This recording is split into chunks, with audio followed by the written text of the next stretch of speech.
Très heureux d'accueillir Gabrielle Fecteau parmi nous aujourd'hui pour ce webinaire qui s'adresse tout spécialement aux jeunes adultes de notre communauté. Si vous avez des questions pendant le webinaire, je vous invite à les poser dans le Q&A. Donc, on va utiliser le chat seulement pour faire des commentaires, mais pas pour des questions. Donc, les questions vraiment dans le Q&A, s'il vous plaît.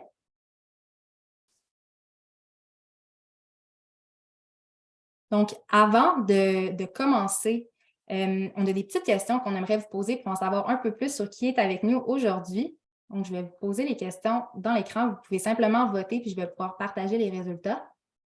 Donc, qui est en ligne avec nous aujourd'hui? Est-ce qu'on a des patients survivants, proches aidants, membres de la famille ou amis, des professionnels de la santé ou des bénévoles peut-être pour la Fondation? Je vais vous laisser quelques secondes pour répondre.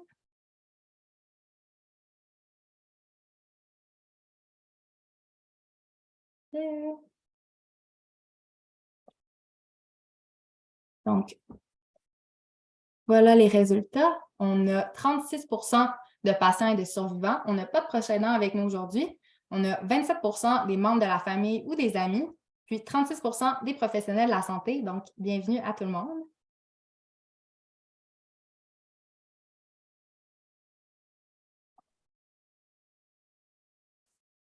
Prochaine question. De quel endroit vous joignez-vous à nous? Est-ce que vous êtes dans l'ouest du Canada, dans les provinces des Prairies, le centre du Canada, l'Atlantique ou le Nord?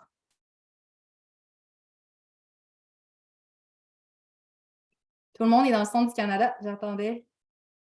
J'attendais les résultats, mais c'est 100 des gens qui sont parmi nous aujourd'hui qui sont en Ontario ou au Québec. Encore une fois, bienvenue à tout le monde. Dernière petite question avant de débuter. Avez-vous déjà participé à un webinaire de la Fondation canadienne des tumeurs cérébrales par le passé?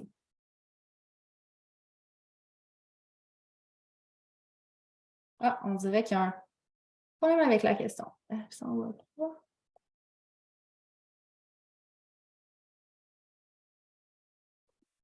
Bon. La question a un petit bug avec Zoom. La question ne fonctionne pas. Mais si vous pouvez l'écrire dans le chat si vous avez déjà participé à un formulaire ou si c'est votre première, un webinaire ou si c'est votre première fois. Dans tous les cas, bienvenue à tout le monde. Maintenant, on va, sans plus attendre, on va simplement commencer la présentation. Donc, je vais passer la parole à Gabrielle qui est là pour nous parler aujourd'hui. Bonjour tout le monde, je vais juste ouvrir mes diapos. Est-ce que vous voyez bien ça? Je vais prendre ça comme un oui. Si jamais il y a un problème, laissez-moi savoir. On voit très bien, Gabrielle, puis on t'entend bien. Parfait, merci. Donc, comprendre ses peurs, c'est mieux vivre une expérience particulière chez les jeunes adultes atteints d'un cancer. Donc, bonjour, je me présente, Gabrielle Fecteau, je suis travailleuse sociale. J'ai travaillé professionnellement et de façon bénévole avec des jeunes adultes atteints d'un cancer pour déjà plusieurs années. J'ai aussi des expériences en onco comme jeune adulte moi-même. Donc, à chaque fois que je parle sur le sujet, je ne peux pas juste être travailleuse sociale, je ne peux pas juste être personne atteinte d'un cancer. Je suis un petit peu là-dedans dans les deux. Donc, ma présentation aujourd'hui vient de cette double perspective. Je mets toujours ce petit icône-là pour me rappeler de prendre un grand respire. Donc, si vous voulez en prendre un avec moi, je ne me rappelle pas la dernière fois que j'ai pris un grand respire aujourd'hui. Donc, on va faire ça ensemble. OK. Bien, je suis super excitée d'être ici avec vous aujourd'hui. Donc, aujourd'hui, on va parler vraiment de la peur. Une des émotions qui est un petit peu plus difficile à gérer comme jeune adulte atteint d'un cancer. Donc, on va parler de c'est quoi la peur, la comprendre juste en général, la comprendre au niveau de l'expérience de jeune adulte atteint d'un cancer, puis peut-être voir, peut-être pas peut-être, on va voir différentes stratégies pour ensuite la gérer. Donc, partie 1, nos émotions, comprendre la peur. Donc, un petit peu de psychoéducation ce matin ou cet après-midi, je devrais dire. Une émotion, mais il faut comprendre c'est quoi pour ensuite pouvoir en parler et trouver des stratégies pour la gérer. j'ai pris ce diagramme de Apprenti Girafe, qui est un site plus pour les jeunes, mais je la trouve tellement intéressante et tellement bien fait que j'utilise même avec les adultes. Donc, ça l'explique une émotion comme ceci. Une émotion, il y a un événement, donc un moment chargé d'informations. On prend toutes ces informations dans notre cerveau, on prend conscience vraiment de l'événement pour ensuite poser un jugement, poser une interprétation. Donc, on interprète, on traite l'information basée sur nos croyances, nos pensées, nos expériences, nos besoins. Donc, de notre point de vue, on interprète la situation. C'est ça, c'est cette partie-là qui crée vraiment des émotions. L'émotion comme telle, c'est une réaction physiologique. C'est notre corps qui réagit basé sur notre interprétation de la situation. Pour dire, hey, tu devrais être heureuse en ce moment. Hey, tu devrais avoir peur, tu devrais être curieux, tu devrais, etc., etc. Puis tout ça finit par créer une action. Donc, on prend action sur les émotions qu'on vit dans une situation donnée. Le cycle d'émotions, c'est 100% normal. Notre corps est vraiment fait pour qu'on ait des émotions. Puis on en a plusieurs à chaque jour, puis ça fait partie de la vie. On ne veut pas, cette présentation ici, c'est pas pour enlever la peur, par exemple, c'est pas pour enlever l'émotion, c'est vraiment pour apprendre comment interagir avec. Parce que quand on peut interagir avec nos émotions, bien, c'est là qu'on commence à aller bien les gérer. Je n'ai pas de baguette magique pour nous enlever la peur, je m'excuse.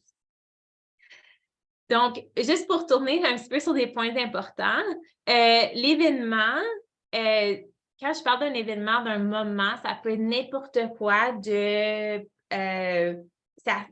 frapper une lumière rouge quand tu es déjà en retard pour un rendez-vous, par exemple, ou aussi gros qu'un mariage ou une naissance d'un enfant ou un gros voyage que ça fait des années que tu attends pour prendre. C'est des petits et des gros événements. L'information qu'on comprend, qu'on prend conscience de, c'est des informations qu'on obtient à travers nos sens. Donc, qu'est-ce qu'on entend, qu'est-ce qu'on voit, qu'est-ce qu'on goûte, qu'est-ce qu'on touche, des choses comme ça. L'interprétation, comme j'ai dit, c'est de notre point de vue. Donc, il faut vraiment prendre conscience que on interprète tout ce qu'il y a alentour de nous, tous les événements, toutes les informations du point de vue de où nous sommes à travers notre centre d'univers, notre univers. Les émotions, ils ont chacun leur raison. Donc, comme la peur, souvent, la raison, c'est pour notre survie. La peur dit, l'émotion dit, hey, tu devrais avoir peur pour que tu puisses partir, pour que tu puisses réagir d'une façon à te protéger. Donc, on ne veut encore pas enlever la peur, on veut juste apprendre à travailler avec pour que ça soit un petit peu moins inconfortable peut-être dans notre corps. Les émotions sont vraiment pas le problème. Souvent, on pense que les émotions, surtout la peur, la colère, les émotions plus difficiles, c'est ça le problème. Mais ce cycle-là, pour moi, il identifie que vraiment, c'est pas ça. La difficulté vient souvent au niveau de l'interprétation. C'est souvent nos pensées, nos croyances, nos besoins qui créent une émotion dans nous pour essayer de nous aider. Des fois, cette interprétation-là n'est pas toujours... des fois, on a peut-être des pensées ou des croyances ou des besoins qui ne s'alignent pas avec ce qu'on veut vraiment. Moi, je donne toujours l'exemple, de nos jours, en tout cas pour moi, si quelqu'un m'appelle sur mon téléphone, j'ai un moment de « Ah! » Parce que mon interprétation, c'est comme qu'est-ce qu'ils veulent, je ne sais pas c'est qui appelle. Il y a plein de pensées puis de croyances qui créent de la peur juste quand je vois mon téléphone qui allume avec une notification que quelqu'un essaie d'appeler. ne sais pas si c'est commun, ça ou non. Je pense que de plus en plus, les gens aiment moins parler au téléphone. Ça crée de la peur. Dans ce cas-là, il n'y a pas vraiment rien qui supporte la peur, on peut dire. Et c'est pas vraiment dangereux, mais tout de même, notre corps sait que quand il y a quelque chose qu'on interprète comme dangereux, la peur doit venir pour qu'on puisse réagir. J'espère que vous me suivez. On va faire un exemple ensemble. Donc, voici un exemple du cycle de la peur. J'ai pris un exemple juste général, là, pas rien en onco pour l'instant. Donc, notre événement, c'est l'animateur te présente à une foule de 100 personnes ta présentation est pour commencer. Les informations que tu reçois, c'est la foule. Peut-être que tu la vois, tu l'entends, les lumières, peut-être tu les ressens, c'est peut-être très chaud les lumières de l'estrade, considérant qu'on serait en personne. Tu vois tes diapos, tu ressens tes notes dans tes mains, tu as plein d'informations qui te viennent. Là, on arrive à l'interprétation de ces données-là. Pour créer la peur, certaines interprétations pourraient être il y a plus de gens que je pensais qu'elle allaient devant moi. Faut que je présente à plus de gens. La dernière fois que j'ai présenté à une foule aussi grosse, ça n'a vraiment pas bien été. Bien, avec ces pensées-là, avec ces croyances-là, ces besoins, la peur, c'est normal. Comme n'importe qui aurait peur, c'est ça qu'on est en train de se dire dans notre tête. Qu'est-ce que ça donne?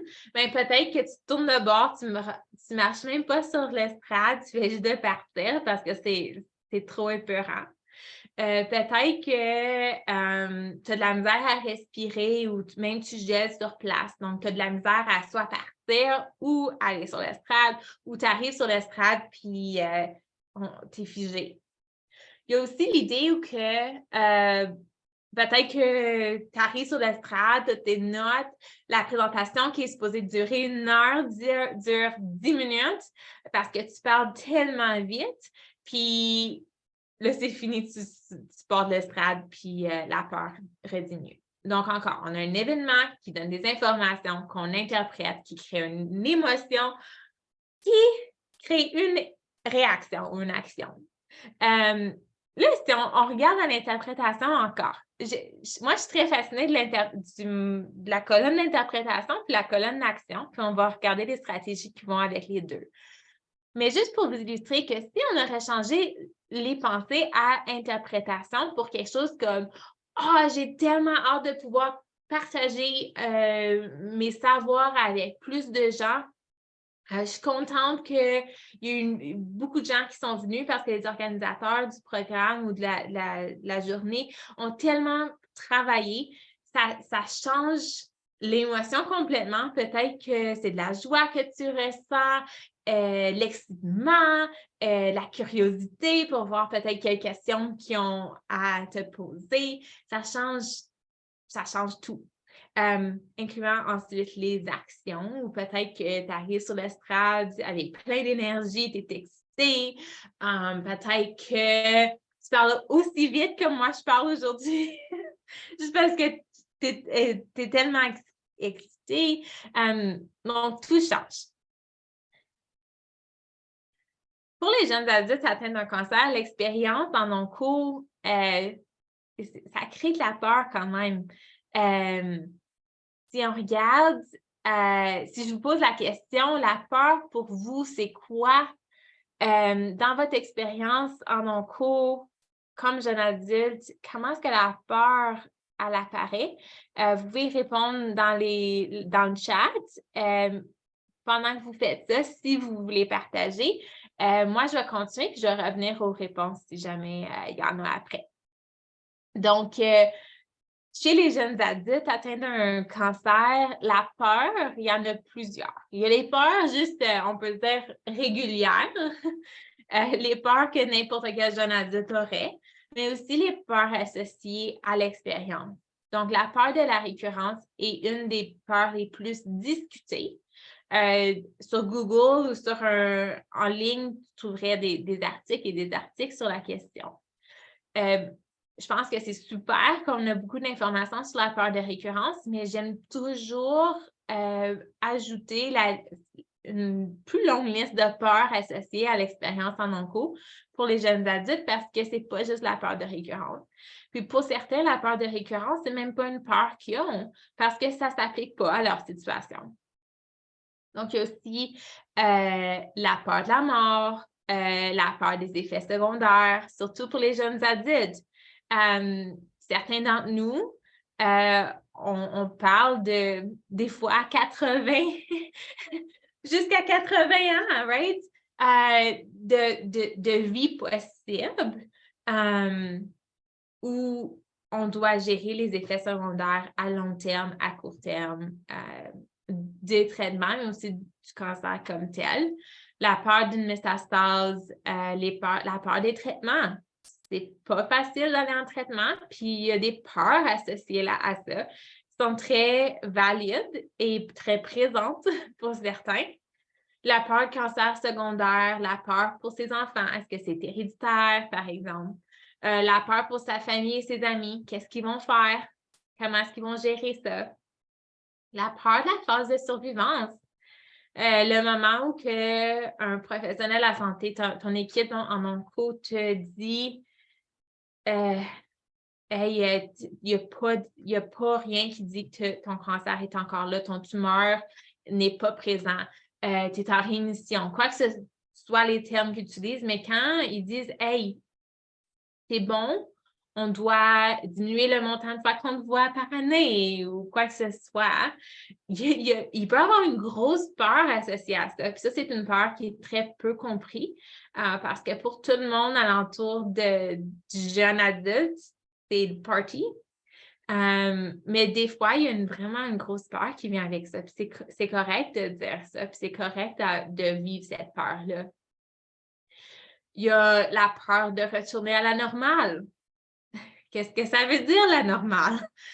Mais il y a définitivement des peurs parce que des fois, on se sent en sécurité avec notre équipe. On se sent en sécurité des fois en traitement parce qu'il y a quelqu'un qui monitore constamment nos symptômes, notre progrès, puis on a de la validation que ça va bien. Donc, et puis là, encore la peur des effets long terme. Donc, je ne peux pas voir le chat. Ah oui, 5 minutes. Déjà. Donc, la peur de la récurrence surtout, l'incertitude du résultat des traitements. Oui, anticiper, avoir peur de est-ce que ça va fonctionner, est-ce que ça ne va pas fonctionner. Et l'anticipation de la vie après ainsi que la peur de la récurrence et des métastases. Je dirais surtout les effets secondaires. Merci d'avoir participé. Bon, en bout de ligne, ces peurs-là c'est une peur comme n'importe quoi d'autre, mais il semble que c'est des peurs à des ampleurs encore plus grandes. C'est souvent des peurs associées à des choses qu'on a très peu de contrôle. Ça rend très difficile à gérer ça. Tout de même, c'est des peurs. Si tu te reconnais dans ce que je dis aujourd'hui, je parle à toi. Même si je n'ai pas nommé la peur exactement, que peut-être que toi, tu vis avec, on parle de ça. Puis toutes les peurs sont valides. C'est très facile de dire « Hey, mais sa peur est plus grosse que la mienne » ou « Ça, c'est plus épeurant que qu'est-ce que moi je vis » ou c'est très facile à se comparer dans la communauté de jeunes adultes atteints d'un cancer. Mais sache que moi, je vois ta peur comme extrêmement valide. Je te comprends, je te vois. Puis, c'est correct. Il ne faut pas que tu aies moins peur juste parce que tu penses que ta situation est différente de quelqu'un d'autre. Les stratégies. Ah, ça, c'est ma partie préférée. Moi, j'aime bien être créative avec les stratégies. Donc, je vais juste vous laisser savoir que j'espère que qu'est-ce que vous prenez des stratégies, ce n'est pas telle ou telle stratégie ou quelque chose de spécifique, mais autant la capacité des créatifs quand ça vient à gérer la peur. Donc, si tu aimes, je ne sais pas, les jeux de rôle, D&D ou Pathfinder ou quoi d'autre que vous jouez, incorpore ça dans la gestion de la peur. Comment est-ce qu'on peut apporter ça dans le jeu? Les dessins animés, les Lego, une série télévisée, des livres, quoi que ce soit. Soyez créatifs.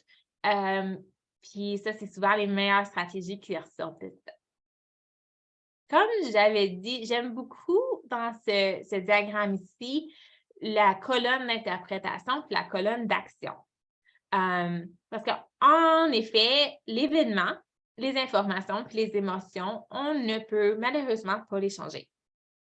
Les événements, ben, on aimerait bien, je suis certaine, les changer des fois, mais c'est pas possible.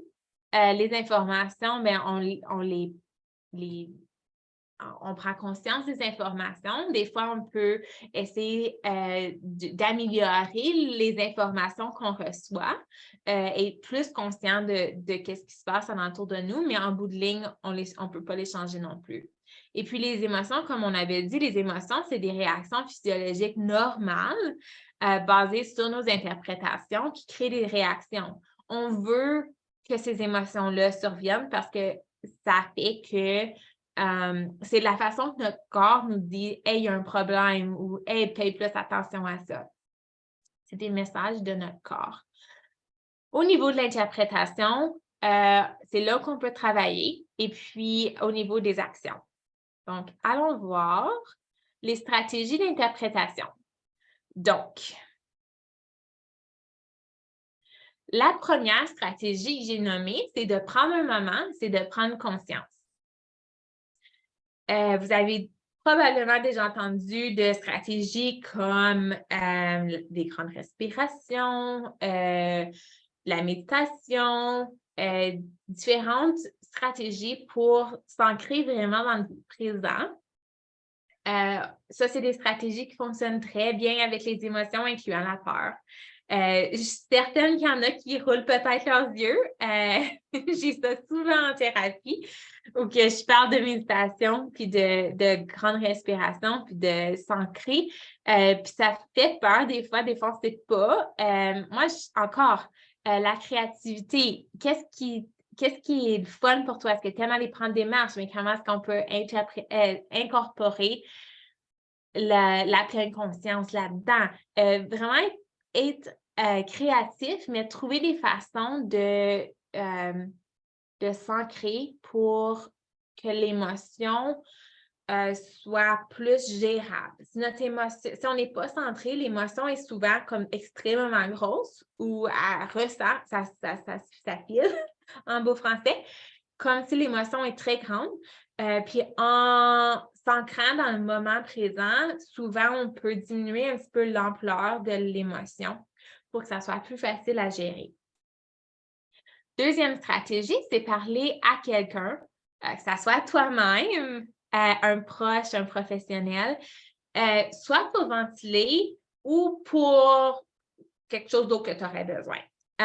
Donc, ça peut être écrire dans un journal, se parler à vive voix, demander à un proche pour de l'aide, des professionnels. Il y en a ici avec nous, mais aussi des professionnels dans votre réseau. Moi, une couple de semaines passées, il y a quelqu'un qui m'a partagé la question suivante. Est-ce que tu as besoin d'une personne à l'écoute, de l'aide à résoudre un problème ou une situation ou de l'encouragement, comme peut-être un bon message ou un café ou quelque chose comme ça?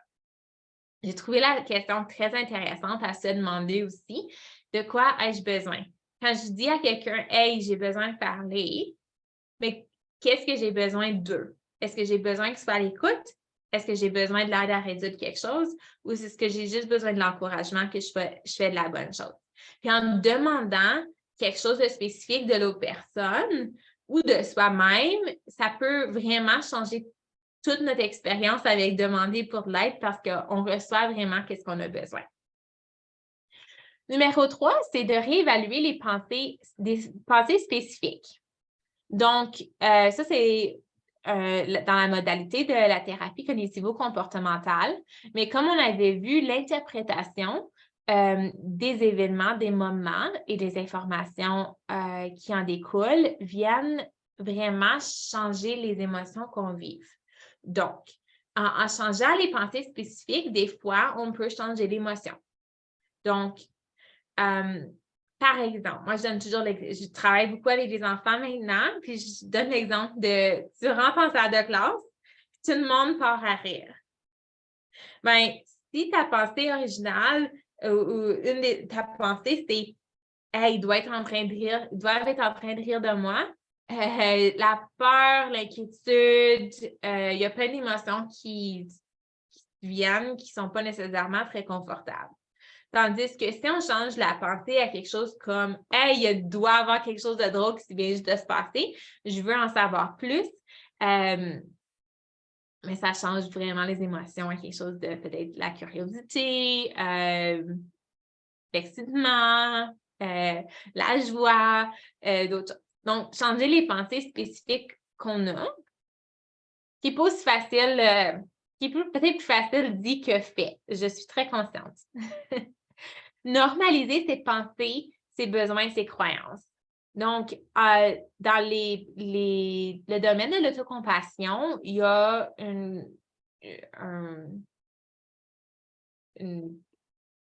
bon, je cherche mes mots aujourd'hui, mais on parle d'humanité commune. Donc, l'idée qu'on n'est pas seul. Il y a des gens qui ont répondu dans le chat leur peur. Je vous en ai donné une liste. Vous n'êtes pas seul à vivre ces peurs-là, à avoir ces pensées-là, à avoir ces besoins et ces croyances. Puis c'est de normaliser tout ça. Numéro 5, c'est de changer l'histoire associée aux informations. Donc, ici, je ne suggère aucunement qu'on va du négatif au positif. C'est vraiment pas ça l'idée. L'idée, c'est de vraiment changer l'histoire qu'on se dit à quelque chose qui va peut-être être un petit peu moins confortable. Donc, on va dire que notre histoire principale, c'est je peux pas faire ça toute seule. C'est pas d'aller « Hey, je peux faire ça toute seule ». Je sens que tu vas pas le croire, premièrement. Puis deuxièmement, c'est pas l'idée qu'on soit positif nécessairement. C'est juste de changer peut-être de « je ne peux pas faire ça tout seul » à « j'ai des bons proches aidants pour m'aider ». Donc déjà là, on a changé un petit peu l'énergie qui va avec l'histoire qu'on se dit. C'est très similaire à réévaluer ses pensées. Numéro 6, c'est de comprendre les conséquences de nos interprétations.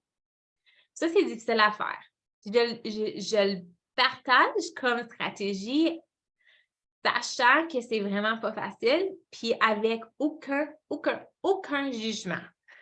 Okay? Quand on interprète une situation d'une façon qui crée beaucoup de peur, ça a des conséquences sur nous. Des fois, c'est qu'on passe des heures et des heures et des heures et des heures avec le sentiment de peur qui n'est pas facile à faire. C'est pas confortable de la peur. Des fois, ça impacte nos relations avec d'autres. Des fois, ça impacte notre vouloir de retourner à la normale. Je mets ça en guillemets parce qu'on s'entend la normale, ça veut dire différentes choses pour tout le monde. Puis des fois, c'est pas vraiment ça qu'on cherche. Mais c'est de retourner peut-être que la peur, l'interprétation des situations crée de la peur qui, en bout de ligne, t'arrête de prendre un voyage ou de retourner à l'école ou d'être en relation intime avec quelqu'un. Donc, comprendre l'impact de tes interprétations qui créent la peur peut t'aider à trouver peut-être une raison d'adopter ces stratégies. Parce que c'est des stratégies, c'est pas facile à adopter. juste on est humain, puis c'est vraiment pas facile de dire « Hey, à chaque jour, je vais prendre un moment pour méditer, pour gérer ma peur. » Faut pas que ça fasse ça du tout, mais des fois, quand on a une raison pourquoi on veut utiliser ces stratégies-là, ça nous aide beaucoup à prendre action. Et puis, du côté de l'action ou de la réaction, donc la dernière colonne dans notre notre cycle d'émotions, c'est l'action. Donc, nos réactions, nos actions, les stratégies sont les suivantes. Donc, gérer les réactions physiologiques associées à la peur. Donc, comprendre dans ton corps comment est-ce que la peur se prononce. Peut-être c'est que ton battement de cœur augmente.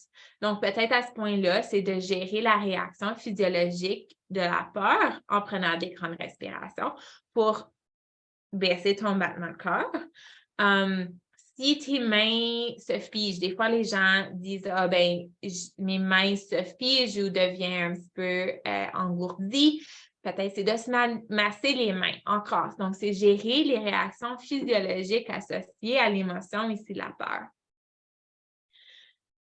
Stratégie numéro 2, c'est de s'ancrer dans le moment afin de vivre la peur pleinement. Donc là, on est rendu à un point où la peur est avec nous. C'est correct. Encore, la peur a ses raisons. Puis, les émotions ne sont pas nécessairement souvent dangereuses en elles-mêmes. Donc, s'ancrer dans le moment et dire « Hey, je vis de la peur en ce moment. » Puis reconnaître ça, puis être correct avec ça. Encore, tant que la situation n'est pas dangereuse, la peur n'est pas dangereuse non plus. Donc, rester assis avec, des fois, peut aider avec la gestion de l'émotion. Numéro 3, c'est d'identifier et de réagir conformément à ses valeurs fondamentales. Donc, premièrement, c'est de connaître c'est quoi ses valeurs fondamentales. Peut-être que c'est la vérité, la connexion, la famille, ça peut être plein de choses. Mais savoir c'est quoi nos valeurs peuvent nous aider à ensuite réagir de façon conforme à ces valeurs qui vont aider à gérer la peur. Par exemple, si la connexion est une de tes valeurs fondamentales, réagir à la peur de la mort pourrait peut-être de faire plus d'activités avec les gens que tu aimes. Réagir à la peur de la rémission ou du après des traitements. C'est peut-être de connecter avec des gens qui comprennent, d'autres jeunes adultes atteints d'un cancer. Donc, connaître ses valeurs fondamentales peut te diriger dans différentes pistes pour gérer la peur d'une façon que tu vas apprécier et qui va vraiment t'aider. Numéro 4, c'est de se demander de quoi ai-je besoin et de répondre à ce besoin. Donc, habituellement, quand tu te demandes de quoi ai-je besoin, la réponse va peut-être être du chocolat, un nouveau téléphone, un nouveau livre, je ne sais pas, des choses un petit peu plus superficielles. Mais c'est de se demander peut-être une deuxième fois de quoi ai-je besoin. Si, par exemple, on a la peur des effets secondaires, peut-être que le besoin, c'est de mieux comprendre. Peut-être que le besoin, c'est d'avoir un plan. Je connaissais quelqu'un où il y avait une grosse peur de la récurrence. Puis de quoi, quand on posait la question de quoi ai-je besoin, la réponse était vraiment d'avoir un peu de contrôle. Puis là, on s'est dit, comment est-ce qu'on a un peu de contrôle dans une situation où vraiment on n'a pas beaucoup de contrôle? La personne avait fini par choisir que ça serait de faire un plan. Donc, le plan de si jamais il y avait une récurrence, elle savait où se tourner, à qui le dire, c'est quoi qu'elle allait dire. Comme plein de petits détails qu'en bout de ligne, peut-être qu'ils ne vont jamais avoir besoin d'utiliser, mais à ce moment-là, ça faisait beaucoup du bien. Donc, on s'est demandé de quoi ai-je besoin, puis on a répondu à la question. Créer un menu d'options avec différentes stratégies, c'est la stratégie numéro 5. Donc, moi, j'aime bien les menus d'options. Créer vraiment une liste de stratégies qui peuvent nous aider à gérer la peur. Si on parle de la peur, par exemple, de la récurrence, ben, c'est quoi les stratégies qu'on peut faire? On peut parler à notre médecin pour se faire rassurer. Est-ce qu'on peut planifier quelque chose pour se distraire puis aller faire d'autres choses? C'est quoi les stratégies qu'on préfère utiliser dans telle ou telle situation avec telle ou telle peur? C'est des écrire, puis c'est des mettre quelque part où on peut vraiment les trouver parce que quand la peur monte, il faut vraiment que ça soit proche pour qu'on puisse les utiliser. Moi, je dis toujours dans les notes du téléphone ou quelque part où tu l'as vraiment avec toi souvent pour vraiment les utiliser. C'est là encore que la créativité est importante, c'est que sois créatif. C'est vraiment des stratégies que toi, tu aimes, que toi, tu veux utiliser, pas que le voisin à côté aime. C'est vraiment des stratégies pour toi.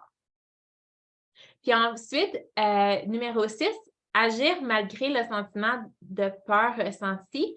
Encore, très consciente que c'est beaucoup plus facile dit que fait, mais encore, c'est comprendre que la peur comme telle, c'est une émotion qui est difficile à gérer, mais qui n'est pas dangereuse. Elle est inconfortable.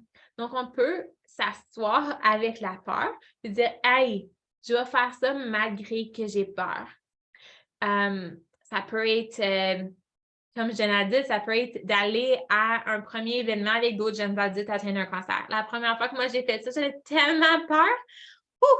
J'avais plein de peur par rapport à ma propre expérience, puis tout ça. Puis en bout de ligne, quand j'ai pris le saut, puis je l'ai fait quand même si j'avais peur, ça a fini à être une des meilleures stratégies pour moi, c'est cette communauté-là. Donc, encore, pas si facile à faire, mais définitivement, une stratégie, c'est de agir malgré cette peur-là. Donc, moi, ça finit ma présentation.